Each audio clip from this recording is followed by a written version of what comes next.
At the core of TGP is our mission to make healthcare access inclusive for all Filipinos. And while we have done a lot in the past 16 years, there are still many things that has to be done. Your efforts in store expansion through the years continue to ensure that TGP is the undisputed widest drugstore chain in the Philippines with 2,000 stores and growing.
I look forward to seeing your stores as we continue to break more boundaries and provide quality, affordable healthcare to the Filipinos in the years and decades to come.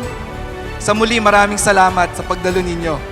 Naway pagpatuloy natin ang pagiging tagapagpagaling ng Pilipino. Maraming salamat po. Magandang hapon.